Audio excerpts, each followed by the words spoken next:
तुरंत देखा कि मेरे पिताजी के गले में मरा हुआ सर्प है। तुरंत नदी का जल लिया और कहा कि इति लंघित मर्यादा तक्षं सप्ता में हनी दक्षती रमा कुलंगार चोदिता में तद गुरुम इति लंघित मर्यादा, तुम मर्यादा का उल्लंघन किया है, इसलिए मैं श्राप देता हूं सप्त में हनी, 7 दिन के अंदर दक्ष के द्वारा तुम्हारी मृत्यु होगी। परीक्षित महाराज को श्राप दे दिया। पिताजी का ध्यान जैसे खुला, पिताजी ने कहा बेटा क्यों रो रहे हो? पिताजी आपको मालूम नहीं है आपके गले में सांप देखो। लेकिन डाला किसने? बोले हमें मालूम नहीं है, लेकिन मैं उसको तो श्राप दे दिया, 7 दिन के अंदर उसकी मृत्यु हो जाएगी। जैसे ध्यान लगा करके देखा तो ये तो देश का बहुत बड़ा राजा है, भगवान का परम भक्त है परीक्षित। अरे बेटा तुमने ये क्या किया? जाओ जाकर के समाचार दो कि तुम 7 दिन के अंदर मरने वाला है। और दौड़ते हुए बालक आया, परीक्षित महाराज जी से कहा राजन 7 दिन के अंदर आप मरने वाला है, अब मरने वाले हो, आपको जो भी साधन करना है 7 दिन के अंदर ही कर लो। जैसे परीक्षित महाराज जी को ये समाचार पता चला तो उसी समय उन्होंने सब कुछ छोड़ दिया, अपना परिवार घर छोड़ करके जो हरिद्वार के बगल में मुजफ्फरनगर, वहां एक स्थान है सुखताल, वहां पे गंगा जी के किनारे परीक्षित महाराज जी आ गए। और परीक्षित महाराज जी जैसे ही वहां पे आए तो उसी समय बड़े बड़े ऋषि महात्मा संत लोग दौड़ दौड़ करके आ रहे हैं। कितने बड़े राजा घर छोड़ा, हम लोगों को जाना चाहिए। और परीक्षित महाराज जी सभी से केवल एक ही प्रश्न पूछा कि अथ पिच्छामि संसिद्धिं योगिनां परमं गुरुं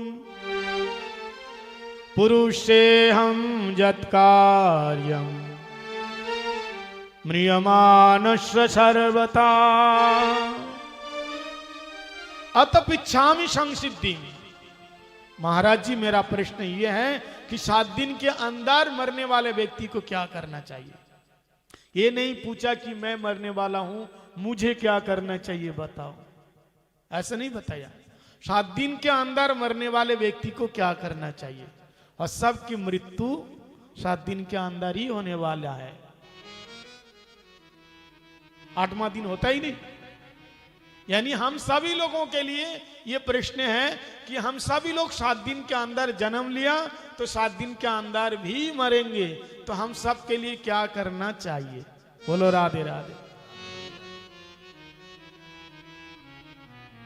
किसी ने कहा नवरात्रि का व्रत रखो, बोलो तो 9 दिन के होते हैं। कोई कहते हैं महाराज आप चारों धाम में चले जाओ, अब जाने में इतना टाइम लगेगा कि वो तो 7 दिन है। कोई कहते हैं यज्ञ करो, महामृत्युंजय का बहुत बड़ा जो यज्ञ होते हैं उसी का अनुष्ठान करो, बोलो तो 11 दिन लगता है। कोई कुछ बोल रहे थे, लेकिन उसी समय वहां पर कि तत्र भगवद भगवान वैश्वपुत्र यदि चया गामटमान अनपेक्षा अलक्षलिंग निजलाभ तुष्ट वृत बालई अवधूत वेश। वहां पर दिगंबर वेशधारी अलक्षलिंग निज लाभ तुष्ट, इतने लंबे लंबे भुजा, हाथ चौड़ी छाती और निज लाभ तुष्ट एकदम मस्ती से महाराज चलने वाला, ऐसे परम वितराग संत शिरोमणि जो श्याम वर्ण स्वरूप है और इतने लंबे लंबे घुंघराले बाल, इतना सुंदर स्वरूप, वो बालक केवल देखने में 16 साल का, लेकिन उनकी बुद्धि इतना तेज है, शरीर का प्रभाव इतना तेज है। वो बालक साक्षात वेदव्यास जी के परम प्रिय शिष्य भी हैं, पुत्र भी हैं। सुखदेव महाराज जी का आगमन हुआ। बोलिए सुखदेव महाराज की जय। दिगंबरम भक्त विकीर्ण केशम प्रलंब बाहु कमरोत भागम। दिगंबर परीक्षित महाराज जी के सामने आए और परीक्षित महाराज जी उठ करके खड़े हुए। महाराज उसी सभा में बड़े बड़े संत लोग थे। उनके पिताजी के पिताजी, दादाजी के पिताजी, परदादा, पर दादा बैठे हुए थे। ब्रह्मा जी का बेटा है वशिष्ठ, वशिष्ठ का बेटा है शक्ति, शक्ति का बेटा है पराशर, और पराशर का बेटा है व्यास, और व्यास जी के पुत्र हैं सुखदेव जी। वहां उसी सभा में सारे लोग मौजूद थे। और जैसे ये 16 साल का बच्चा आए तो सभी लोग उठ के खड़े हुए और बैठने के लिए आसन दिए। क्यों? सारे लोग तो घर गृहस्थी वाले थे, जितने ये लोग थे सब गृहस्थी वाले भक्त थे। और ये तो त्यागी महात्मा सुखदेव जी, वो भी कैसे कियं प्रव्रजन्तमनुपेतमपेत कृत्वं द्वैपायन विरकातरया जुहाव पुत्रेति तन्मयतया तरव विनेदु स्तं सर्वभूत हृदयं मणिमानतयस्मि।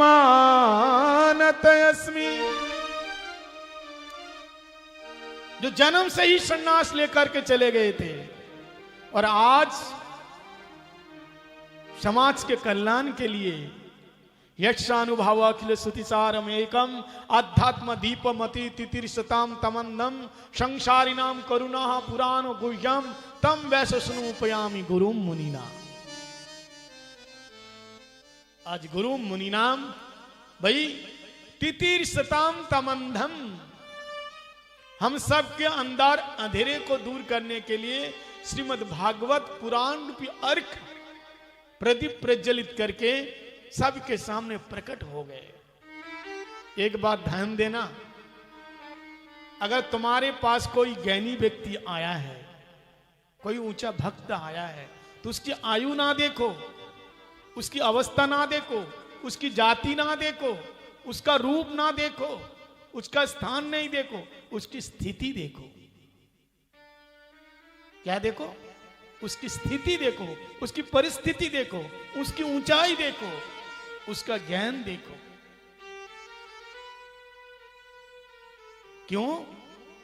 क्योंकि सुखदेव महाराज जी ये साधारण बालक नहीं है।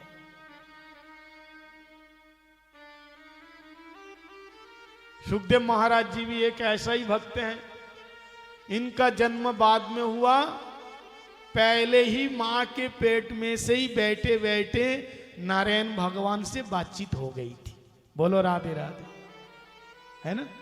जब मां के पेट में थे ये बाहर नहीं आ रहे थे, कितनों सालों तक रहने लगे। भगवान जी ने कहा बेटा बाहर आ जाओ, तुम्हारी माता जी बड़ी दुखी हो रही हैं, कष्ट पा रही हैं। बोले ना, हमें नहीं आना है। क्यों? क्योंकि बाहर जाऊंगा तो आपकी माया है ना, आपकी माया से डर लगता है, इसलिए मेरे को नहीं आना। बोले बेटा मेरी माया तुम्हें कुछ नहीं करेगी, तुम बाहर आओ। श्रीमन नारायण ने उन्हें वचन दिया कि मेरी माया उसे सताते हैं जो मेरा प्रपद्यित नहीं होता है, जो मेरी शरण में नहीं आता है। तू तो मेरी शरण में आ गया। तब बाहर आए और बाहर आते ही घर छोड़ दिया, लोग कहते हैं अभी गृहस्थी धर्म पालन नहीं किया, तुम सन्यास ले लिया, बोलते हैं ना लोग। अभी घर गृहस्थी देखा नहीं है, अब बाबा जी बन के क्या करेगा। अब बताइए, जिसको कभी दाढ़ी आई ही नहीं, मूछ नहीं आई, तो वो सेविंग कहां से करेगा? करेगा क्या? जब उसके संसार में आसक्ति है ही नहीं, तो जबरन क्यों घुसा रहे हो उसको? इसलिए तुम्हारे घर में कोई बालक अगर संत बनना चाहते हैं तो जबरन उसको शादी मत करवाओ। ये मत समझो कि शादी करना ही उसका धर्म है।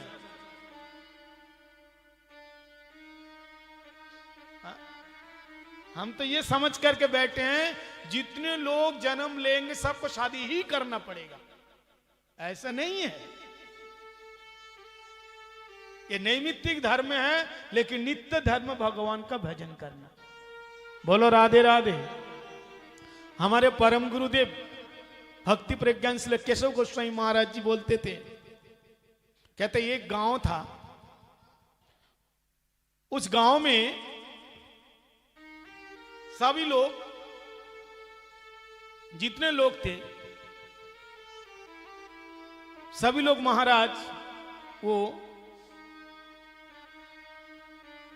जो हुक्का होते हैं ना, क्या होता है, हुक्का पीते थे। ज्यादातर हरियाणा के लोग पीते हैं, देखते हैं हम, और इतना लंबा सा होते हैं और वो गुड़ गुड़ गुड़ गुड़ खींचते हैं ना, सभी लोग पीते हैं, बच्चे से लेकर के बूढ़े तक। आदत पड़ गई। अब ये बच्चा इसका जब जन्म हुआ, थोड़ा सा बड़ा हुआ, लेकिन इसको अच्छा नहीं लगता था, इसलिए पीता नहीं था। अब माँ बाप ने देखा भाई हम पी रहे हैं, हमारे पिताजी पीते थे, पिताजी के पिताजी पीते थे, पूरे गांव पीते हैं, लेकिन ये क्यों नहीं पी रहा है, इसको क्या हो गया? तो उसको लेकर के बहुत बड़े एक डॉक्टर के पास गया। डॉक्टर ने कहा क्या समस्या है बताओ। बोले महाराज बहुत बड़ा बीमार हो गया, ये बीमारी है। बोले क्या है? बोले हुक्का क्यों नहीं पीता है। बोले क्या मतलब? बोले इसके अंदर रोग क्या है तो बताओ, ये पीता क्यों नहीं है। डॉक्टर ने कहा पागल हो गया, इसकी रुचि नहीं है इसलिए नहीं पी रहे। बोले नहीं नहीं ये सब कुछ नहीं है, पहले इसके सीटी स्कैन करो, पूरे शरीर की जांच करो, फिर कहां क्या कमी है ये बताओ। डॉक्टर ने देखा हमको क्या अच्छा पागल मिला है, पैसे कमा लो। डॉक्टर ने कहा ठीक है ला पैसा ला, हमारे को क्या जाता है। डॉक्टर ने कहा ठीक है। बोले इसका कोई रोग नहीं है, जब मन करेगा पी लेगा। तो देखिए कोई रोग नहीं है। तो ऐसे हम लोग सोचते हैं कि हमारे दादा ने ब्याह किया, हमारे दादा के पर दादा पर दादा सभी ने शादी किया, हमने भी किया, तो हमारा बेटा ये शादी क्यों नहीं करेगा। अगर ये शादी ना करके बाबा जी बन के चले जाते हैं तो इसका मतलब इसके अंदर बहुत बड़ा रोग है, इसको जाने नहीं देंगे। जैसे हम संसार में लटक गए हैं ना और चक्की में पीस रहे हैं, ऐसे ही इसको जब तक पीस के जब तक गेहूं का आटा ना बना दे इसको छोड़ेंगे नहीं। बोलो राधे राधे। हम भी रो रहे हैं, इसको भी रुलाएंगे, है ना। इसलिए शादी में देखा घर वाले कितने प्रसन्न होते हैं, बहन जी बुआ जी कितने नाचते हैं। बहन जी जो दूल्हा सरकार होते हैं वो तो घोड़ी के ऊपर बैठा रहते हैं और उसका परिवार वाले इतने खुश होते हैं, आज मेरा भैया का विवाह है, साला का विवाह है। पिताजी तो बड़े खुश होते हैं, घर में बहू रानी आएगी। बोले लोग कितना क्यों नाच रहे हैं, इतना क्यों खुश हो रहे हैं। बोले इसलिए ज्यादा खुश हो रहे हैं कि हम लोग इसलिए खुश हैं कि हम इतने दिन तक अकेले ही दुख झेल रहे थे, अब हमारे साथ एक कैंडिडेट बढ़ गया, एक आदमी एक सदस्य बढ़ गया है, अब मिलजुल करके बांट करके दुख को झेलेंगे। लड़का बड़ा खुश होता है जिसका ब्याह होते हैं, उससे पूछा क्यों भाई तुम इतना खुश क्यों हो। बोले खुशी का तो अंतिम दिन है ना, जितना खुश होना हो लो। अब जैसे गृहस्थ में प्रवेश करेगा महाराज, अगर हंसना भी चाहे हंस नहीं पाएंगे। बीवी कहेंगे अच्छा हाँ? बड़ी हंस रहे हो, क्या बात है। और महाराज आजकल जो मोबाइल फोन आया ना, अगर एक दूसरों को देख लिया कि बातचीत करते हुए पूछेंगे किससे बातचीत हो रही है इतनी देर तक, क्या बात है, कौन है वो, नंबर दिखाओ पहले, इतनी शंका।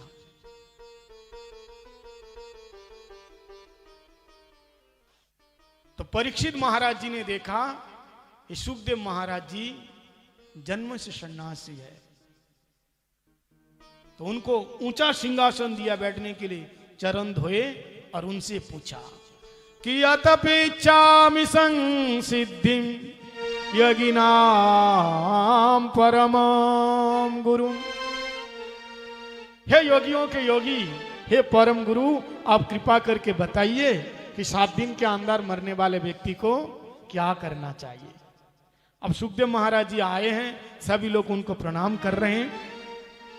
तो आइए हम लोग थोड़ी देर के लिए हरिनाम संकीर्तन में प्रवेश हो जाते हैं और भगवान का नाम जाप करते हैं।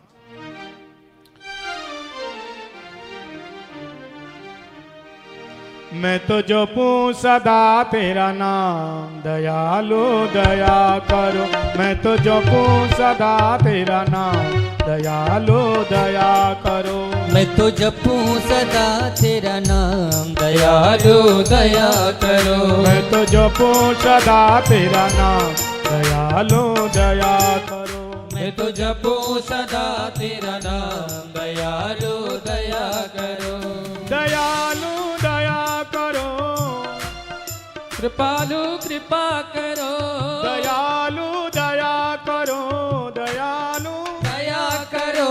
कृपालु कृपा करो। कृपालु कृपा करो।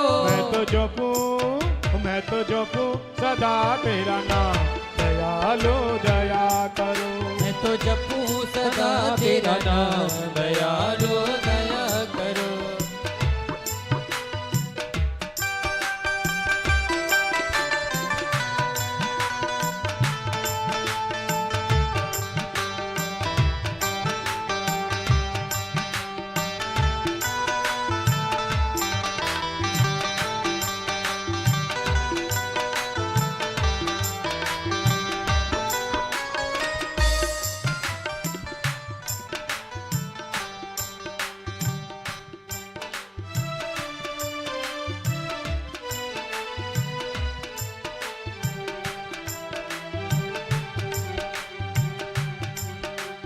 द्वार खड़े हैं भक्त तुम्हारे, द्वार खड़े हैं भक्त तुम्हारे।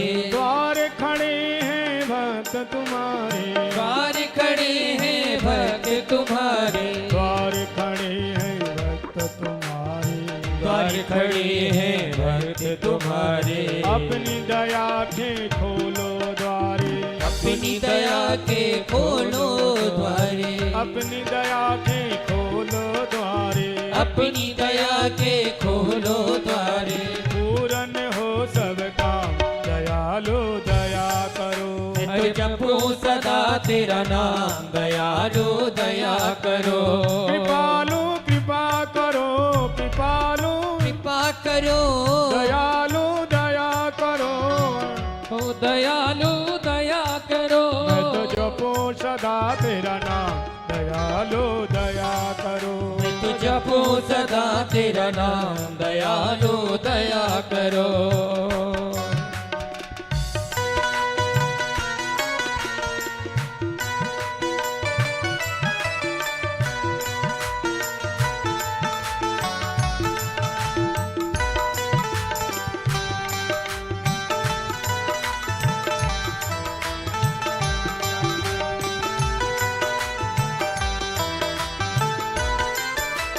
भजन कीर्तन गाँव में तेरा। भजन कीर्तन गाँव में तेरा। भजन कीर्तन गाँव में तेरा। भजन कीर्तन गाँव में तेरा। नित उठना में धाम में तेरा। नित्य उठ नाम गाँव में तेरा। नित उठना में धाम में तेरा। नित्य उठ नाम धाम में तेरा। हाँ कृष्ण कृष्ण श्री राम, दयालु दया करो। ओ मैं तो जपूं सदा तेरा नाम, दयालु दया करो।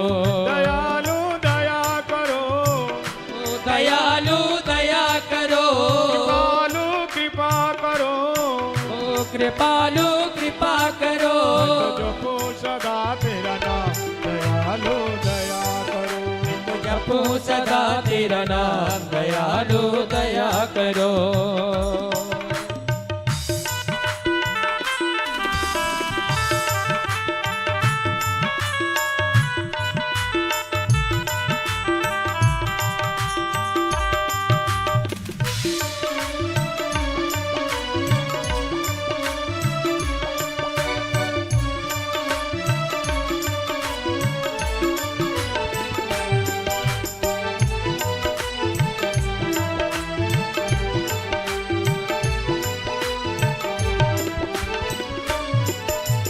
साधु संत की संगत देना। साधु संत की संगत देना।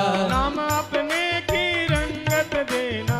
नाम अपने की रंगत देना। नाम अपने की रंगत देना। नाम अपने की रंगत देना। आकाश बनल घन का दयालु दया करो। ओ मैं तो जपू सदा तेरा नाम दयालु दया करो। मैं तो जपो सदा तेरा नाम दयालु दया करो। ओ मैं तो जपू सदा तेरा नाम दयालु दया करो। दयालु दया करो। ओ दयालु दया करो। कृपालु कृपा करो। ओ कृपालु कृपा करो। मैं तो जपो सदा तेरा नाम दयालु दया करो। मैं तो जपो जपो सदा तेरा नाम दयालु दया करो। मैं तो जपो सदा तेरा नाम दयालु दया करो। मैं तो जपो सदा तेरा नाम दयालु दया करो। हरे कृष्णा कृष्णा कृष्णा हरे हरे। हरे कृष्णा कृष्णा कृष्णा हरे हरे। हरे राम राम राम हरे हरे। हरे राम राम राम हरे हरे। ओ हरे कृष्णा कृष्णा कृष्णा हरे हरे। हरे कृष्णा कृष्णा कृष्णा हरे हरे। हरे राम राम राम हरे हरे। हरे राम राम हरे हरे।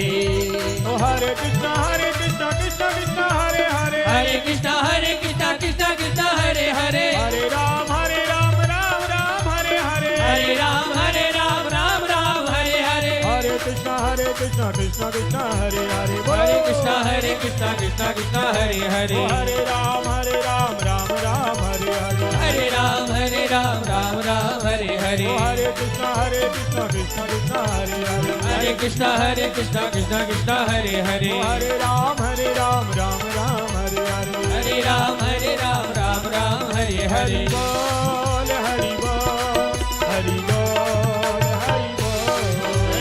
बोल हरि बोल हरि बोल हरि बोल। हरि बोल हरि बोल हरि बोल हरि बोल। ओ हरि बोल हरि बोल हरि बोल हरि बोल। ओ हरि बोल हरि बोल हरि बोल हरि बोल। हरि बोल हरि बोल हरि बोल हरि बोल। हरि बोल हरि बोल हरि बोल हरि बोल। हरि बोल हरि बोल हरि बोल हरि बोल। हरि बोल हरि बोल हरि बोल हरि बोल। हरि बोल हरि बोल हरि बोल हरि बोल। हरि बोल हरि बोल हरि बोल हरि बोल। हरि बोल हरि बोल हरि बोल हरि बोल। हरि बोल हरि बोल हरि बोल हरि बोल। हरि बोल हरि बोल हरि बोल हरि बोल। हरि बोल हरि बोल हरि बोल। हरि बोल हरि बोल हरि बोल हरि बोल। हरि बोल हरि बोल हरि बोल हरि बोल। बलविंद्रावन बिहारी लाल की जय। बरिया ने सते प्रश्न कृतलोक हिता नृपा। आत्मविमर्शम्मत पुंसां श्रताव्यादिषु जपरा। सुखदेव महाराज जी ने कहा, बरियाने ते प्रश्न, हे राजन तुमने बहुत सुंदर प्रश्न किया। कैसा प्रश्न था? लोक हितो, ऐसा प्रश्न तुमने किया लोगों का हित करने के लिए, वो भी आत्मविद सम्मत। बड़े ही मार्मिक प्रश्न किया, आत्मा से संबंधित प्रश्न किया कि मनुष्य को क्या करना चाहिए। 7 दिन के अंदर मरने वाले जो प्राणी है उसे क्या करना चाहिए। राजन मैं तुम्हें ऐसा ही साधन बताऊंगा, ऐसा एक साधन बताऊंगा कि आपको ज्यादा कुछ नहीं करना पड़ेगा। हाँ? बोले क्या करना है? बोले तस्माद् भारत सर्वात्मा भगवान हरिश्वर श्रोतेभ्य कीर्तितव्यस्य सर्वत्र चेता भयम्।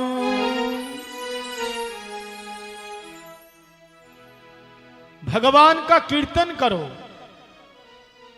कथा का श्रवण करो और स्मरण करो। सहज उपाय है। एक खटमंग राजा था, एक क्षण के लिए भगवान का स्मरण किया, उसका उद्धार हो गया। और तुम्हारे पास तो 7 दिन है, चिंता ना कर राजन, अभी तो 7 दिन बाकी है। 7 दिन बहुत होता है, इसलिए तुम चिंता ना करो। तो यहां महाराज बहुत उपाय बताया। जितासन, जित श्वास, जित संग, जितेंद्रिय, स्थूले भगवत रूपे मने संदाध्रियत। आसन को जीतो, श्वास को जीतो, संग जीतो और इंद्रियों को जीतो और हर कण में परमात्मा का रूप देखो। स्थूले भगवत रूपे, चाहे स्थूल हो या सूक्ष्म हो, सर्वत्र ही भगवान के ही रूप को देखना। सर्व खलिदम ब्रह्म, इस रूप में देखना। सर्वत्र ही भगवान है।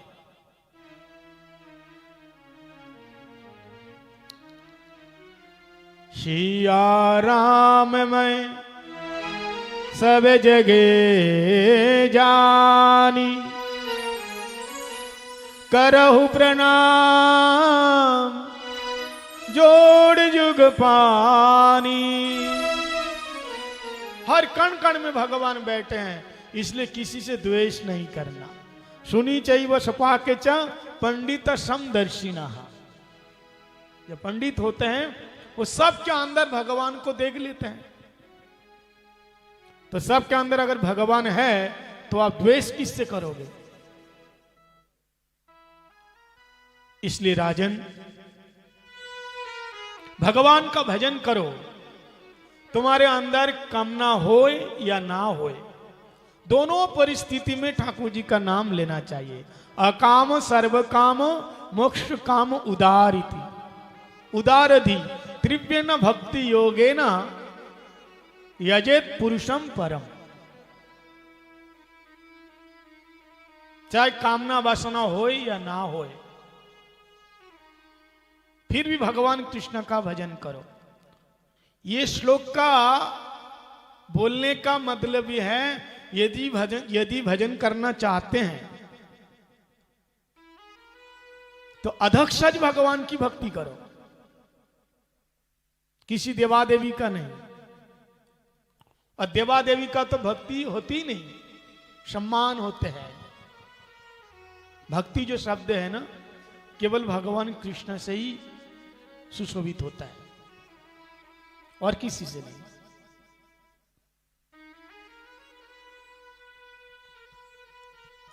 परम पुरुष कौन है? भगवान श्री कृष्ण है।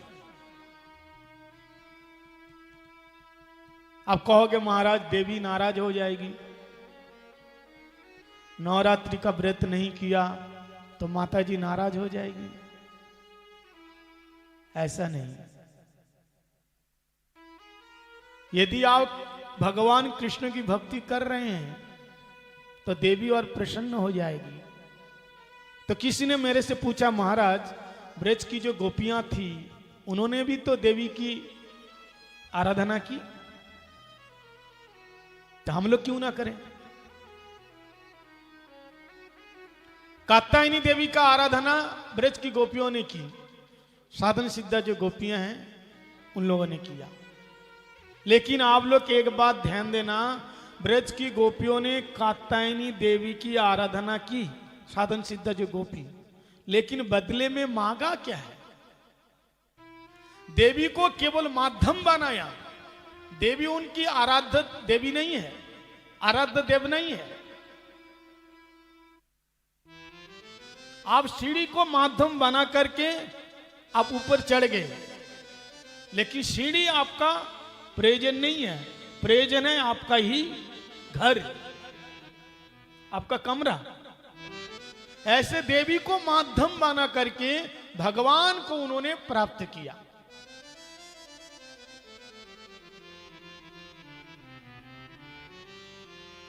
इसलिए श्लोक में बताया, कात्यायनी महामाये, कात्यायनी महामाये, हे कात्यायनी महामाये, महाजगन्य अधीश्वरी नंद गोप सुतम देवी पति में कुरुते नमः।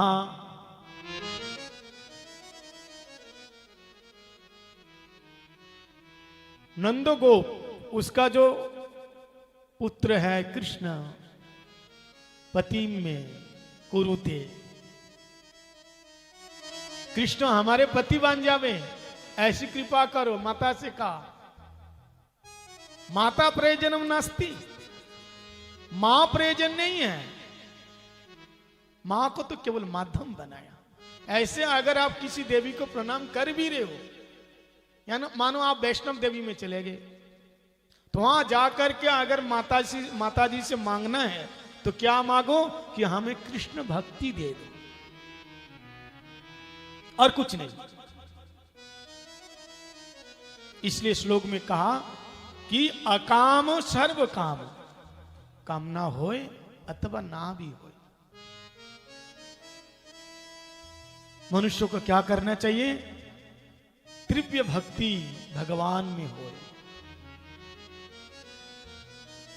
और भक्ति के लिए क्या चाहिए महाराज? भक्ति के लिए जो लोग भक्ति करते हैं उनको ज्यादा भोग विलास नहीं चाहिए। जीने के लिए 3 चीज चाहिए, रहने का घर,